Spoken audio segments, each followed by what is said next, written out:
दासन दास कहे जन नानक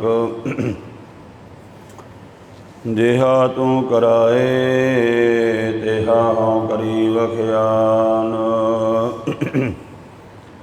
सतनाम श्री वाहिगुरु साहिब जी। श्लोक महला पहला। सिमल रुख सरायरा आत दीर्घ आत मुच होए जयावै आस कार जाए निरासे कित फल फिके फुल बक बके कम न आवे पत मिठत नीवी नानक गुण चढ़ाइया तत सब को निवै आप को पर को निवै न कोय धर ताराजू तोलिए निवै सगौरा होए अपराधी दुना निवै जो हंता मिर्गाए शीस निभाए क्या थीए जा हृदय कुसुदे जाए। वाहिगुरु जी का खालसा वाहिगुरु जी की फतेह। परम सत्कारयोग जुगो जोग अटल चवर शतर तख्त मालक हाजरा हजूर जारा जहूर सर्व कला भरपूर शब्द गुरु धन धन श्री गुरु ग्रंथ साहिब जी महाराज सच्चे पातशाह कृपा कीती है। गुरबाणी की पावन कथा नाल जुड़न दा सतगुरु पातशाह जी ने समा बख्शिया है।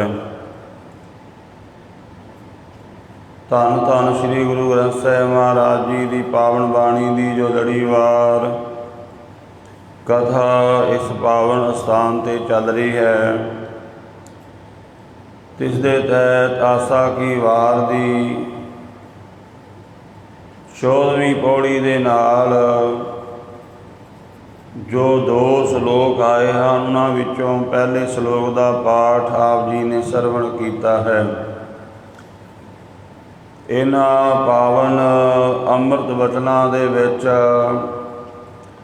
सतगुरु जी सानू उपदेश की बख्शिश कर रहे हैं। पौड़ी वाले शब्द दे विच जदों आपां सतगुरु जी दे पावन अमृत वचनां दे दर्शन करते हाँ तां साहिब सच्चे पातशाह फरमान करते ने कपड़ रूह सुहावना छड़ दुनिया अंदर जावना मंदा चंगा अपना आपे ही कीता पावना हुक्म किए मन भाव दे राह भीड़े अगे जावना नंगा दोज चालिया ता दिसै खरा डरावना कर औगण पछोतावना। महाराज सच्चे पातशाह कहते संसार दे विच मनुख हर एक कर्म दे विच अडंबर बड़ा करता है, पखंड बड़ा करता है। भावें वो संसारक कर्म होण ते भावें वो धार्मिक कर्म होण ते साहिब सच्चे पातशाह कहंदे उन्हां कर्मां करके मनुख अपने जीवन की बाजी नूं हार जाता है। भावें संसारक कर्म ने भावें धार्मिक कर्म ने क्योंकि उन्हां कर्मां दी इहनूं ईगो हो जाती है, उन्हां कर्मां दी इहनूं होमै आ जाती है। संसारक कर्मां दा जे मनुख नूं हंकार है कि मैं कपड़ा सोहना पांदा हाँ, मेरे कोल घर बड़ा वधिया है, मेरा रूप बड़ा सोहना है, तो फिर मनुख इन्हां चीज़ों का जदों हंकार करता है वो वाहिगुरू का नाम नहीं जप सकता। दूसरा वो मनुख जिहड़ा धार्मिक कर्म करता है पर ਉਹਦੇ अंदर भी ये है कि ये धार्मिक कर्म मैं कर रहा हाँ, मेरे वर्गा कोई गुणी बंदा नहीं, मेरे वर्गा कोई जप करन वाला नहीं, मेरे वर्गा कोई दानी नहीं है। पातशाह कहंदे याद रख ये सारा कुछ इस संसार में छड़ के चला जाना है। मंदा चंगा जो कीता वो तैनूं उहदा फल मिलेगा। अपनी मन मर्जी करता रहा तो महाराज सच्चे पातशाह कहंदे फिर अपना अगला पंध ये बड़ा भीड़ा कर लैंदा है। वेखो जिवें मनुख जदों होमे दे विच आ जावे तो अपना अगला पंध जां माड़े कर्म करदा, अपना अगला जीवन इस शरीर तो अगे जो है वो आप ही खराब कर लैंदा है। जिवें दो बच्चे हैं, एक बच्चा बड़ा लियाकत दे विच चल के विद्या नूं प्राप्त करता है, गुणां नूं प्राप्त करता है। अज वो बच्चा ये कर रहा है, अज वो जिथे अपने जीवन दे विच घालना घाल रहा है, अग्गा उहदा आउण वाला जीवन बड़ा खुला होवेगा, बड़ा सुखमई होवेगा, विस्तार वाला होवेगा। पर जिहड़ा कोई विद्या चंगे गुणां नूं धारण नहीं कर रहा, माड़े पासे जा रहा है, वो अपना अगला रस्ता जीवन का आप ही जिहड़ा है औखा कर रहा है, मुश्किलां भरिया कर रहा है। महाराज सच्चे पातशाह कहंदे भावें जीवन का कोई पक्ष होवे, मनुख औगण करके पछतांदा है। ये पौड़ी का भाव है तो महाराज इहनूं सलोकां दे विच हुण अगे विस्तार दे के सानूं समझा रहे ने। धन गुरु नानक देव जी महाराज सच्चे पातशाह पावन अमृत बचनां दे विच जो पहला सलोक है उहदे विच महाराज जी ने 3 प्रमाण दिते हैं। एक सिमल रुख दा, दूसरा है चंगे गुणां दा, निमरता दा, ते तीसरा है जो जीव अपराध करता है, पाप करता है। साहिब सच्चे पातशाह धन गुरु नानक देव जी महाराज पावन अमृत बचना द्वारा जो उपदेश दे रहे हैं, आओ सांझ पाइए। सतगुरु जी कृपा करो,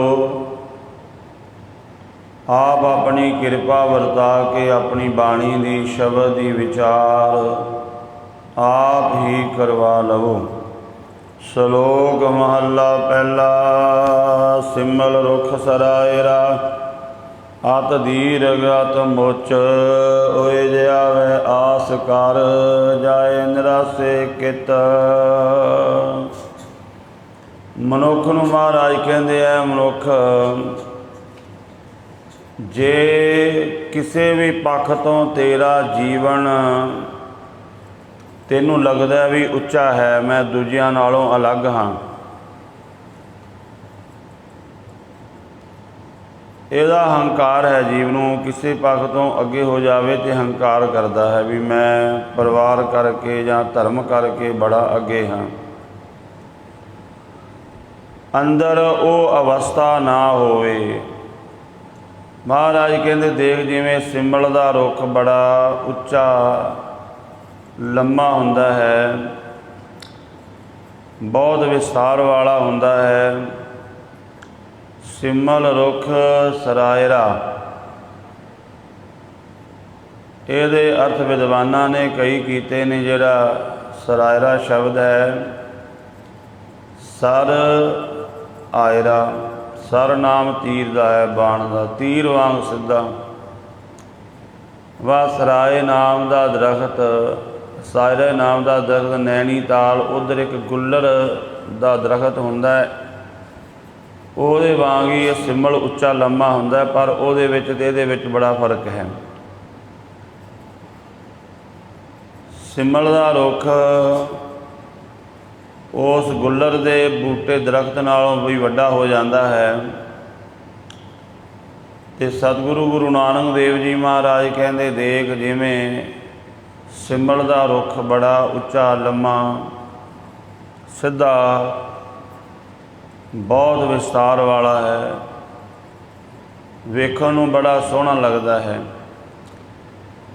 ਉਹਨੂੰ ਜਿਹੜੇ ਫਲ ਫੁੱਲ ਲੱਗਦੇ ਨੇ ਉਹ ਬੱਕ ਬੱਕੇ ਹੁੰਦੇ ਨੇ, ਕੋਈ ਸਵਾਦ ਨਹੀਂ ਹੁੰਦਾ।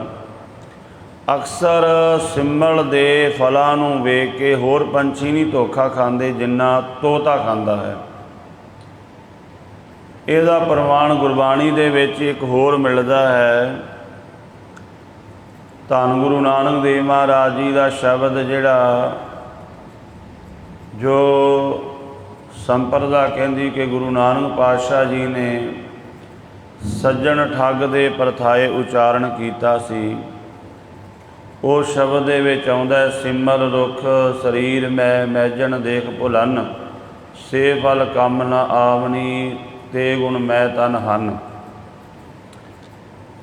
ਸਿੰਬਲ ਦੇ ਰੁੱਖ ਨੂੰ ਜਿਹੜੇ ਫਲ ਫੁੱਲ ਲੱਗੇ ਹੁੰਦੇ ਨੇ, ਜਦੋਂ ਤੋਤਾ ਦੌੜਿਆ ਚਲਿਆ ਆਉਂਦਾ ਹੈ ਉਡਾਰੀਆਂ ਮਾਰਦਾ, ਅਤੇ ਜਦੋਂ ਆ ਕੇ ਉਸ ਫਲ ਨੂੰ ਖਾਣ ਦਾ ਯਤਨ ਕਰਦਾ ਉਹਦੇ ਵਿੱਚ ਚੁੰਝ ਫਸ ਜਾਂਦੀ, ਬੜੀ ਔਖੀ ਚੁੰਝ ਨਿਕਲਦੀ ਉਹਦੇ ਵਿੱਚੋਂ, ਕਈ ਵਾਰ ਲਟਕਿਆ ਹੀ ਰਹਿ ਜਾਂਦਾ ਨਾਲ। ਸਿੰਬਲ ਰੁੱਖ ਸਰੀਰ ਮੈਂ ਮੈਜਣ ਦੇਖ ਭੁਲਨ, ਮੇਰਾ ਸਰੀਰ ਵੀ ਸਿੰਬਲ ਰੁੱਖ ਦੀ ਤਰ੍ਹਾਂ ਹੈ। ਅਤੇ ਲੋਕ ਵੇਖ ਕੇ ਭੁਲੇਖਾ ਖਾ ਜਾਂਦੇ ਨੇ। ਮਹਾਰਾਜ ਉਸ ਧਾਰਮਿਕ ਬੰਦੇ ਦੀ ਗੱਲ ਕਰਦੇ ਨੇ ਜਿਹਦੇ ਕੋਲ ਅੰਦਰ ਧਰਮ ਨਹੀਂ ਹੈ, ਅੰਦਰ ਦੈਵੀ ਗੁਣ ਨਹੀਂ ਹਨ, ਪਰ ਬਾਹਰੋਂ ਲੱਗਦਾ ਵੀ ਇਹ ਬੰਦਾ ਧਾਰਮਿਕ ਹੈ। ਉਹਨੂੰ ਹੋਰ ਲੋਕ ਜਿਹੜੇ ਕੁਝ ਇੱਛਾ ਰੱਖਦੇ ਨੇ ਸਾਡਾ ਕੁਝ ਮਿਲੇ ਗੁਣ, ਉਹ ਆ ਕੇ ਵਿਚਾਰੇ ਭੁੱਲ ਜਾਂਦੇ ਨੇ।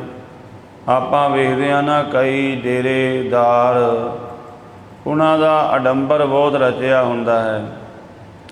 ਕਈ ਤਾਂ ਕਹਿੰਦੇ ਤੁਹਾਨੂੰ ਰੱਬ ਹੀ ਮਿਲਾ ਦਿਆਂਗੇ, ਅਸੀਂ ਤੁਹਾਨੂੰ ਜੋਤ ਦੇ ਦਰਸ਼ਨ ਕਰਾ ਦੇਵਾਂਗੇ, ਤੁਹਾਡੇ ਅੰਦਰ 5 ਸ਼ਬਦ ਜਿਹੜੇ ਵੱਜਦੇ ਨੇ ਉਹ ਸੁਣਾ ਦਿਆਂਗੇ। ਉਹ ਅਸਲ ਵਿੱਚ ਭੁਲੇਖਾ ਹੈ, ਉਹ ਅਸਲ ਵਿੱਚ ਭੁਲੇਖਾ ਹੈ। ਅਤੇ ਲੋਕ ਵਾਹੋ ਦਾਈ ਉੱਧਰ ਚਲੇ ਜਾਂਦੇ ਨੇ। ਜਿਵੇਂ ਤੋਤੇ ਨੂੰ ਭੁੱਖ ਲੱਗਦੀ ਹੈ ਅਤੇ ਉਹ ਆਉਂਦਾ ਸਿੰਬਲ ਰੁੱਖ ਨੂੰ ਵੇਖ ਕੇ। ਸਿੰਬਲ ਰੁੱਖ ਬੜਾ ਉੱਚਾ ਲੰਮਾ ਬੜਾ ਸਿੱਧਾ ਹੈ, ਔਰ ਉਹਨੂੰ ਫਲ ਫੁੱਲ ਵੀ ਲੱਗੇ ਨੇ, ਪਰ ਤੋਤਾ ਅਕਸਰ ਵੇਖ ਕੇ ਉਹਦੇ ਫਲ ਨੂੰ ਖਾਣ ਲੱਗਾ ਜਾ ਕੇ ਉਹਦੇ ਵਿੱਚ ਫਸ ਜਾਂਦਾ ਹੈ। ਇਸੇ ਤਰ੍ਹਾਂ ਜਿਹੜੇ ਕੁਝ ਲੋਕ ਚਾਹੁੰਦੇ ਨੇ ਸਾਨੂੰ ਧਰਮ ਦੀ ਪ੍ਰਾਪਤੀ ਹੋਵੇ, ਅੰਦਰੋਂ ਕੋਈ ਰਸ ਪ੍ਰਾਪਤ ਹੋਵੇ, ਉਹ ਐਸੇ ਡੇਰੇਦਾਰਾਂ ਦੇ ਚੁੰਗਲ ਵਿੱਚ ਅਕਸਰ ਫਸ ਜਾਂਦੇ ਨੇ। ਬੜੇ ਡੇਰੇ ਹਨ ਆਪਣੇ ਸ਼ਹਿਰ ਦੇ ਆਸੇ ਪਾਸੇ, ਕਈ ਹਨ, ਹੋਰ ਥਾਵਾਂ 'ਤੇ ਵੀ ਬੜੇ ਹਨ, ਅਤੇ ਲੋਕ ਜਾ ਕੇ ਫਸ ਜਾਂਦੇ ਨੇ। ਫਸਦੇ ਐਸੇ ਨੇ ਤੋਤੇ ਦੀ ਤਰ੍ਹਾਂ, ਫਿਰ ਨਿਗਲ ਨਹੀਂ ਹੁੰਦਾ। ਮਹਾਰਾਜ ਨੇ ਇੱਕ ਬੜਾ ਸੋਹਣਾ ਪ੍ਰਮਾਣ ਬਾਣੀ ਵੀ ਦਿੱਤਾ, ਸਿੰਬਲ ਰੁੱਖ ਸਰੀਰ ਮੈਂ ਮੈਜਣ ਦੇਖ ਭੁਲਨ। ਮੈਜਣ ਨਾਮ ਹੈ ਤੋਤੇ ਦਾ। ਜਿਵੇਂ ਸੱਜਣ ਦਾ ਹੀ ਜ਼ਿਕਰ ਆਉਂਦਾ ਹੈ, ਬਾਅਦ ਵਿੱਚ ਉਹ ਸੰਤ ਬਣ ਗਿਆ ਸੀ, ਭਗਤ ਬਣ ਗਿਆ ਸੀ, ਗੁਰੂ ਨਾਨਕ ਦੀ ਕਿਰਪਾ ਹੋ ਗਈ, ਪਰ ਆਪਾਂ ਅੱਜ ਵੀ ਉਹਨੂੰ ਸੱਜਣ ਠੱਗ ਆਖਦੇ ਹਾਂ। ਉਹਦਾ ਜੀਵਨ ਇਹੀ ਸੀ। ਉਹਨੇ ਬਹੁਤ ਵੱਡਾ ਇੱਕ ਡੇਰਾ ਬਣਾਇਆ ਹੋਇਆ ਸੀ, ਲਿਬਾਸ ਪਾਇਆ ਹੋਇਆ ਸੀ ਧਰਮ ਦਾ, ਔਰ ਬੜੀਆਂ ਮਿੱਠੀਆਂ ਗੱਲਾਂ ਕਰਦਾ ਸੀ। ਅਤੇ ਲੋਕ ਅਕਸਰ ਉਹਦੇ ਕੋਲ ਜਾਂਦੇ ਸੀ। ਫਿਰ ਉਹ ਰਾਤ ਨੂੰ ਉਹਨਾਂ ਨੂੰ ਕੁਝ ਖਵਾ ਕੇ ਬੇਹੋਸ਼ ਕਰਕੇ ਫਿਰ ਮਾਰ ਦਿੰਦਾ ਸੀ, ਸਾਰਾ ਕੁਝ ਲੁੱਟ ਲੈਂਦਾ ਸੀ। ਇਸੇ ਤਰ੍ਹਾਂ ਧਰਮ ਦੀ ਦੁਨੀਆ ਦੇ ਵਿੱਚ ਮਹਾਰਾਜ ਕਹਿੰਦੇ ਇਹ ਕੁਝ ਚੱਲਦਾ ਹੈ।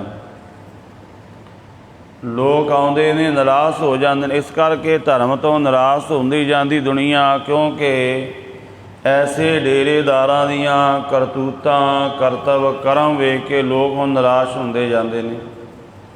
ਜਦੋਂ ਵੇਖਦੇ ਨੇ ਕਿ ਇੱਕ ਬਾਬੇ ਨੇ ਇੰਨਾ ਧਨ ਜੋੜਿਆ, ਪਤਾ ਨਹੀਂ ਕਿੰਨੇ ਕਿਲੋ ਕੁਆਂਟਲ ਸੋਨਾ ਹੀ ਇਕੱਠਾ ਕਰ ਛੱਡਿਆ ਹੈ, ਹੋਰ ਵਿਭਚਾਰ ਕਰਦੇ ਨੇ, ਮਾੜੇ ਕਰਮ ਕਰਦੇ ਨੇ, ਕਿਸੇ ਦੀ ਧਰਤੀ ਦੱਬ ਲਈ, ਕਿਸੇ ਦਾ ਕੁਝ ਕਰ ਲਿਆ। ਉਹਨਾਂ ਦੇ ਕਰਤੱਵ ਵੇਖ ਕੇ ਜਿਹੜੇ ਜੀਵ ਤੋਤਿਆਂ ਦੀ ਤਰ੍ਹਾਂ ਉਹਨਾਂ ਕੋਲ ਜਾਂਦੇ ਸੀ, ਉਹ ਧਰਮ ਤੋਂ ਨਿਰਾਸ਼ ਹੋ ਗਏ।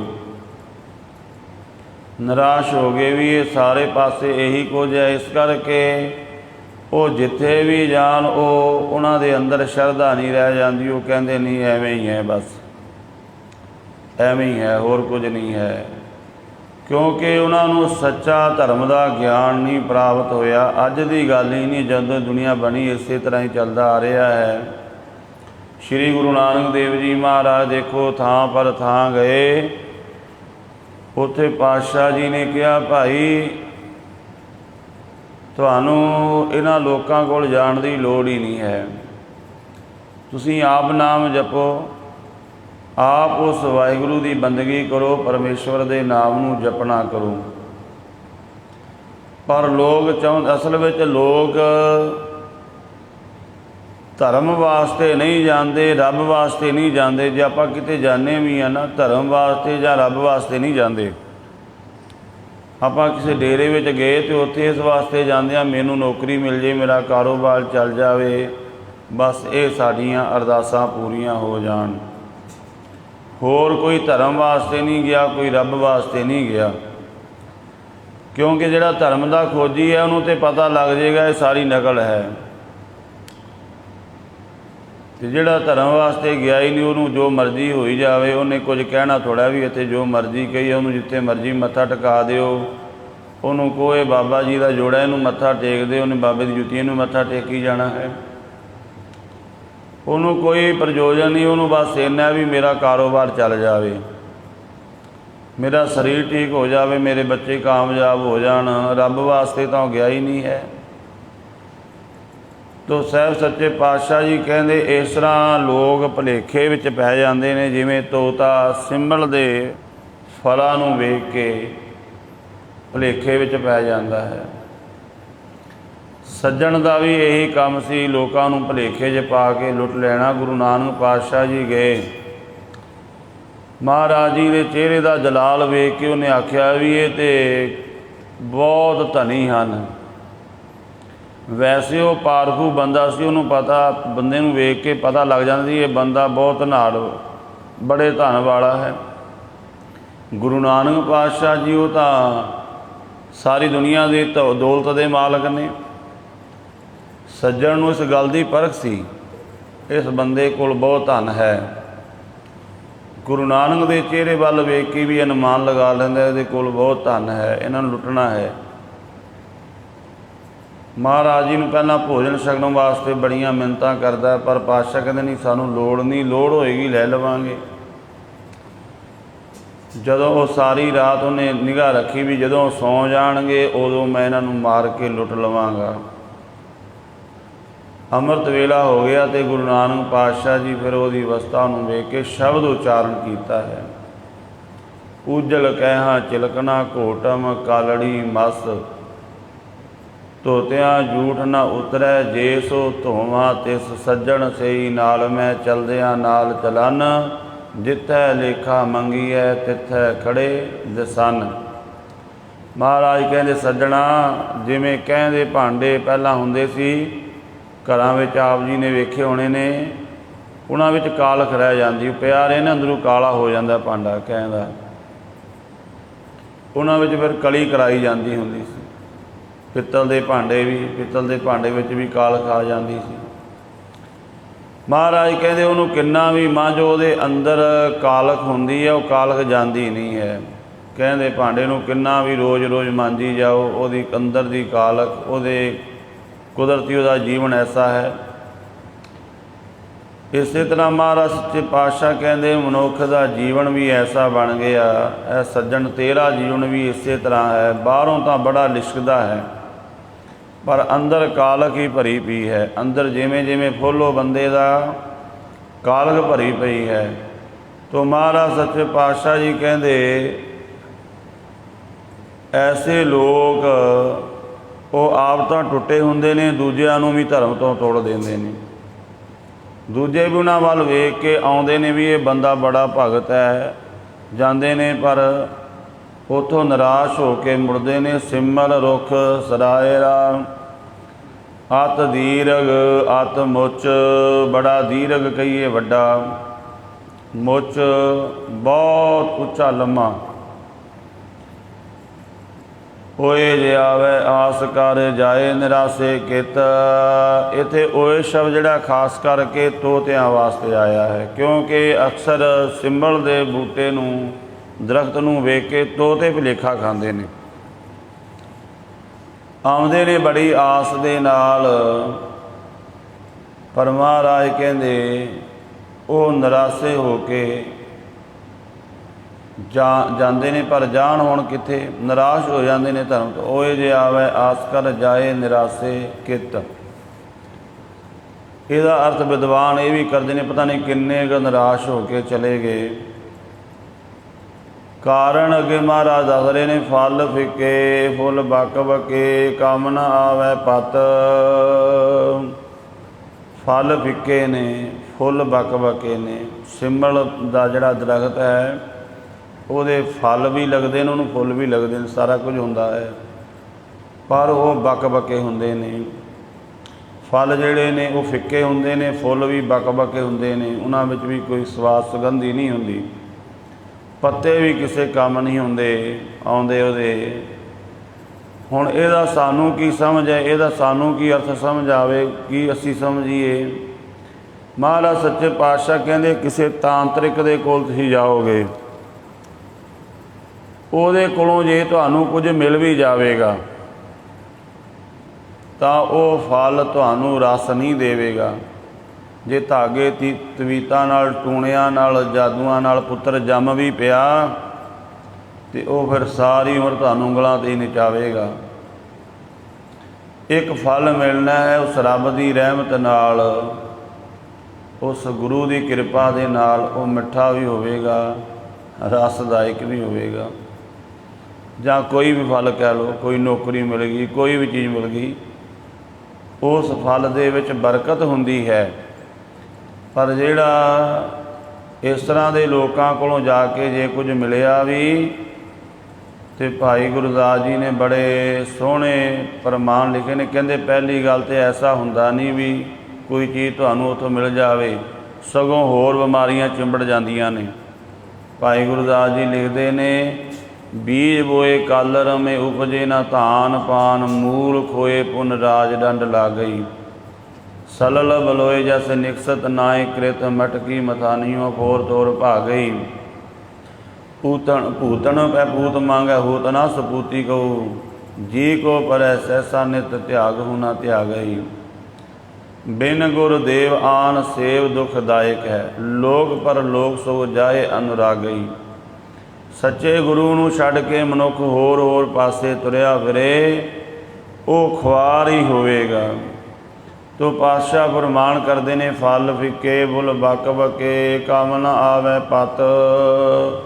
ਜਿਵੇਂ ਸਿਮਲ ਦੇ ਨਾ ਫਲ ਨਾ ਫੁੱਲ ਨਾ ਪੱਤੇ ਕਿਸੇ ਕੰਮ ਨਾ ਆਏ, ਇਸੇ ਤਰ੍ਹਾਂ ਜੋ ਮਨੁੱਖ ਬਾਹਰੋਂ ਸਾਨੂੰ ਧਾਰਮਿਕ ਦਿਖਾਈ ਦੇ ਰਿਹਾ ਹੈ ਪਰ ਅੰਦਰੋਂ ਉਹਦੇ ਧਰਮ ਨਹੀਂ ਹੈ, ਉਹਦਾ ਬਾਹਰਲਾ ਵੱਡਾਪਣ ਮਨੁੱਖ ਦੇ ਕਿਸੇ ਕੰਮ ਨਹੀਂ ਹੁੰਦਾ। ਜਦੋਂ ਤੁਸੀਂ ਜਾਓ ਕਿਸੇ ਡੇਰੇਦਾਰ ਕੋਲ ਜਾਓ, ਤੁਹਾਡੀ ਜੈ ਜੈਕਾਰ ਤਾਂ ਕਰਦਾ ਜੇ ਤੁਸੀਂ ਉਹਨੂੰ ਚੜਾਵਾ ਚੜਾਉਂਦੇ ਹੋ। ਉਹ ਸਰੋਪਾ ਵੀ ਉਹਦੇ ਗਲ ਵਿੱਚ ਹੀ ਪਾਵੇਗਾ, ਹੋਰ ਕੋਈ ਚਲਾ ਜਾਵੇ ਗੁਰਸਿੱਖ ਪੂਰਾ ਰਹਿਤ ਵਹਿਤ ਵਾਲਾ, ਉਹਨੂੰ ਨਹੀਂ ਪੁੱਛੇਗਾ, ਉਹਨੇ 10 ਰੁਪਏ ਵੀ ਨਹੀਂ ਮੱਥਾ ਟੇਕਿਆ। ਅਤੇ ਜਿਹੜਾ ਭਾਵੇਂ ਸਿਰ ਮੂੰਹ ਮੁੰਨਿਆ ਹੋਇਆ, ਭਾਵੇਂ ਜੋ ਕੁਝ ਮਰਜ਼ੀ ਆ, ਉਹਨੇ ਬਾਬੇ ਨੂੰ 10,000 20,000 ਚੜ੍ਹਾਤਾ, ਜਾਂ ਉਹਦੇ ਸਮਾਗਮ ਵਿੱਚ ਕੋਈ ਲੱਖ 2 ਲੱਖ ਪਾਤਾ, ਉਹਨੇ ਕਹਿਣਾ ਇਹਦੇ ਵਰਗਾ ਬੰਦਾ ਹੈ ਹੀ ਨਹੀਂ। ਬੜੇ ਇਸ ਤਰ੍ਹਾਂ ਦੇ ਦਾਸ ਨੇ ਵੇਖੇ ਸੁਣੇ ਨੇ, ਉਹ ਬੰਦਗੀ ਵਾਲਿਆਂ ਦੀ ਕਦਰ ਨਹੀਂ ਕਰਨਗੇ। ਉਹ ਜਿਹੜਾ ਭਾਵੇਂ ਸ਼ਰਾਬੀ ਬੰਦਾ ਹੈ, ਕਬਾਬੀ ਹੈ, ਕੁਝ ਵੀ ਹੈ, ਪਰ ਉਹ ਮਾਇਆ ਚੜ੍ਹਾਵਾ ਚੰਗਾ ਦਿੰਦਾ ਹੈ। ਉਹ ਕਣਕ ਵੀ ਬਾਬੇ ਦੇ ਡੇਰੇ ਸੱਟ ਆਉਂਦਾ 2-4 ਬੋਰੀਆਂ, ਹੋਰ ਵੀ ਕਹਿੰਦੇ ਇਹ ਤਾਂ ਬੜਾ ਗੁਰਮੁਖ ਬੰਦਾ ਹੈ। ਗੁਰਮੁਖਤਾਈ ਉਹਦੀ ਕੀ ਵੇਖ ਲਈ, ਬਸ ਉਹਦੇ ਚੜ੍ਹਾਵੇ ਨੂੰ ਵੇਖ ਕੇ ਡਿਗਰੀ ਦੇ ਦਿੱਤੀ। ਮਹਾਰਾਜ ਸੱਚੇ ਪਾਤਸ਼ਾਹ ਕਹਿੰਦੇ ਐਸੇ ਬੰਦੇ ਕੋਲੋਂ ਤੁਹਾਨੂੰ ਧਰਮ ਦਾ ਕੋਈ ਗੁਣ ਨਹੀਂ ਮਿਲੇਗਾ। ਉਹਦੇ ਬਚਨ ਵੀ ਜਿਹੜੇ ਨੇ ਫਿੱਕੇ ਨੇ, ਉਹਦੇ ਵਿੱਚ ਕੋਈ ਰਸ ਨਹੀਂ, ਕੋਈ ਰੂਹਾਨੀਅਤ ਨਹੀਂ ਹੈ। ਪਰਖ ਹੁੰਦੀ ਹੈ ਪਰ ਹਰ ਇੱਕ ਨੂੰ ਪਰਖ ਨਹੀਂ ਹੁੰਦੀ। ਤੋ ਪਾਤਸ਼ਾਹ ਕਹਿੰਦੇ ਜਿਵੇਂ ਸਿੰਬਲ ਦੇ ਰੁੱਖ ਤੋਂ ਤੋਤੇ ਨਿਰਾਸੇ ਚਲੇ ਜਾਂਦੇ ਨੇ, ਇਸੇ ਤਰ੍ਹਾਂ ਆਤਮਿਕ ਜਿਹੜੇ ਕੋਈ ਲੋਕ ਚਾਹੁੰਦੇ ਨੇ ਸਾਨੂੰ ਆਤਮਿਕ ਰਸ ਮਿਲੇ, ਉਹ ਵੀ ਐਸੇ ਬੰਦੇ ਕੋਲੋਂ ਜਾ ਕੇ ਨਿਰਾਸ਼ ਹੋ ਜਾਂਦੇ ਨੇ ਵੀ ਇਹਦੇ ਕੋਲ ਤਾਂ ਧਰਮ ਦੀ ਗੱਲ ਹੀ ਨਹੀਂ ਹੈ। ਕੋਈ ਬੰਦਾ ਧਾਰਮਿਕ ਹੈ, ਇੱਕ ਦਿਨ ਵਿੱਚ ਪਤਾ ਨਹੀਂ ਲੱਗੇਗਾ। ਚਲੋ ਉਹਨੂੰ ਸਿੱਧਾ ਜਿਹਾ ਸਮਝ ਲਈ, ਆਪਣੇ ਕੋਲ ਇੱਥੇ ਕੋਈ ਆਵੇ ਕਥਾ ਕਰੇ, ਕੀਰਤਨ ਕਰੇ, ਤੁਸੀਂ ਕਹਿਣਾ ਬੜਾ ਵਿਦਵਾਨ ਬੜਾ ਧਾਰਮਿਕ ਬੰਦਾ ਹੈ, ਇੱਕ ਦਿਨ ਵਿੱਚ ਨਹੀਂ ਪਤਾ ਲੱਗੇਗਾ। ਇਹ ਤਾਂ ਜਦੋਂ 2 4 10 20 ਸਾਲ ਨਾਲ ਕੱਟੋ ਫਿਰ ਪਤਾ ਲੱਗੇਗਾ ਵੀ ਇਹ ਜੀਵਨ ਕੀ ਹੈ। ਤੋ ਪਾਤਸ਼ਾਹ ਕਹਿੰਦੇ ਮਿੱਠਤ ਨੀਵੀ ਨਾਨਕਾ ਗੁਣ ਚੰਗਿਆਈਆਂ ਤਤ, ਮਿੱਠਤ ਨੀਵੀ ਨਾਨਕਾ ਗੁਣ ਚੰਗਿਆਈਆਂ ਤਤ। ਸਿੰਬਲ ਦੇ ਰੁੱਖ ਦੇ ਬਰਾਬਰ ਪ੍ਰਮਾਣ ਦਿੱਤਾ ਹੈ ਵਿਦਵਾਨਾਂ ਨੇ ਬੇਰੀ ਦਾ। ਕਹਿੰਦੇ ਬੇਰੀ ਦਾ ਦਰਖਤ ਉਹਦੇ ਨਾਲੋਂ ਨੀਵਾਂ ਹੁੰਦਾ ਹੈ, ਪਰ ਉਹਦੇ ਬੇਰ ਬੜੇ ਮਿੱਠੇ ਹੁੰਦੇ ਨੇ। ਬੇਰੀ ਦੀ ਲੱਕੜ ਵੀ ਬੜੀ ਕਾਮਯਾਬ ਹੁੰਦੀ ਹੈ, ਬੇਰੀ ਦੀ ਲੱਕੜ ਬਹੁਤ ਕਾਮਯਾਬ ਹੁੰਦੀ ਹੈ। ਮਹਾਰਾਜ ਕਹਿੰਦੇ ਜਿਹਦੇ ਵਿੱਚ ਇਹ ਚੀਜ਼ ਆ ਗਈ, ਨਿਮਰਤਾ ਆ ਗਈ, ਉਹਦੇ ਵਿੱਚ ਮਿਠਾਸ ਆ ਜਾਂਦੀ ਹੈ, ਰੱਬੀ ਗੁਣਾਂ ਦੀ ਮਿਠਾਸ ਆ ਜਾਂਦੀ। ਮਿੱਠਤ ਨੀਵੀ ਨਾਨਕਾ ਗੁਣ ਚੰਗਿਆਈਆਂ ਤਤ, ਗੁਣਾਂ ਦਾ ਚੰਗਿਆਈਆਂ ਦਾ ਉਹ ਭੰਡਾਰ ਬਣ ਜਾਂਦਾ। ਉਹਦੇ ਵਿੱਚ ਤੱਤ ਦੀ ਵਸਤੂ ਆ ਜਾਂਦੀ। ਕਹਿੰਦੇ ਆਪਾਂ ਚੀਜ਼ ਕੋਈ ਵੇਖੇ ਇਹਦੇ ਵਿੱਚ ਕੋਈ ਤੱਤ ਨਹੀਂ ਹੈ। ਕਈ ਵਾਰ ਆਪਾਂ ਕੋਈ ਚੀਜ਼ ਵੇਖੀ ਆਪਾਂ ਕਹਿੰਦੇ ਉਹਦੇ ਕੋਈ ਤੱਤ ਦੀ ਗੱਲ ਨਹੀਂ ਹੈ। ਸੁਣ ਕੇ ਬੰਦੇ ਦੀਆਂ ਗੱਲਾਂ ਤੋਂ ਪਤਾ ਲੱਗ ਜਾਂਦਾ ਵੀ ਇਹਦੇ ਵਿੱਚ ਕੋਈ ਗੱਲ ਹੈ ਕਿ ਨਹੀਂ ਹੈ। ਗੁਰਮੁਖ ਜਿਹਨੇ ਨਾਮ ਜਪਿਆ, ਮਹਾਰਾਜ ਸੱਚੇ ਪਾਤਸ਼ਾਹ ਕਹਿੰਦੇ ਉਹਦੇ ਵਿੱਚ ਦੈਵੀ ਗੁਣਾਂ ਦਾ ਭੰਡਾਰ ਬਣ ਜਾਂਦਾ, ਨਿਮਰਤਾ ਆ ਜਾਂਦੀ, ਮਿਠਾਸ ਨਾਲ ਭਰ ਜਾਂਦਾ ਹੈ। ਹਰ ਇੱਕ ਨੂੰ, ਨਹੀਂ ਤੇ ਲੋਕ ਵੱਢਣ ਖਾਣ ਨੂੰ ਹੀ ਪੈਂਦੇ ਨੇ। ਭਗਤ ਦਾ ਹਿਰਦਾ ਐਸਾ ਹੋ ਜਾਂਦਾ ਹੈ। ਇਸੇ ਸ਼ਬਦ ਦੀ ਬਾਕੀ ਵਿਚਾਰ ਆਉਣ ਵਾਲੇ ਸਮੇਂ ਅੰਦਰ ਹੋਵੇਗੀ। ਸਮੇਂ ਦੀ ਸਮਾਪਤੀ ਹੈ। ਵਾਹਿਗੁਰੂ ਜੀ ਕਾ ਖਾਲਸਾ, ਵਾਹਿਗੁਰੂ ਜੀ ਕੀ ਫਤਿਹ।